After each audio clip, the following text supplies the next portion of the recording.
One of the things is that, we have a marine biology society, and it used to be that it wasn't such an academic sort of society, it was more of a social thing.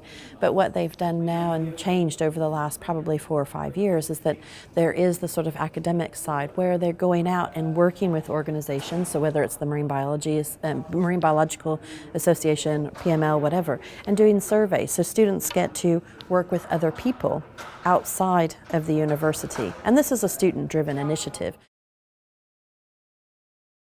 But it's when students start to take ownership of those things themselves that it starts to really then sink in, and they feel empowered, I suppose, and they then get excited because they're like, oh right, I can see now how that's relevant. And then when it comes time to think about how do you develop a CV, what is your story, and how are you going to present that to somebody in the future? So whether, again, it's an academic that's considering you for a postgraduate degree program, or if it's an employer, or if it's an organization that you want to go and do an internship with, whatever it might be.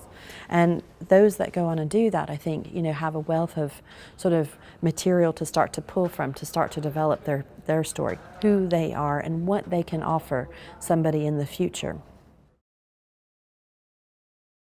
If you just do your degree, well, that's great. You've done your degree. There's 120 other people that are graduating in a marine biology, whatever degree.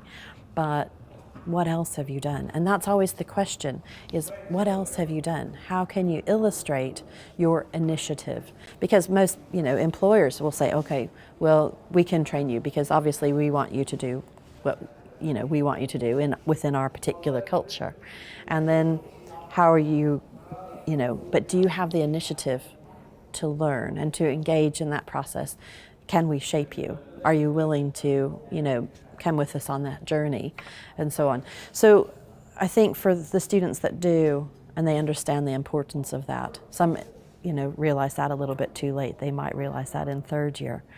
And that's why, again, trying to implement this sort of stage process where these ideas are implanted into their minds from very early on. So then there's really no excuse, about what they do or don't do with that information.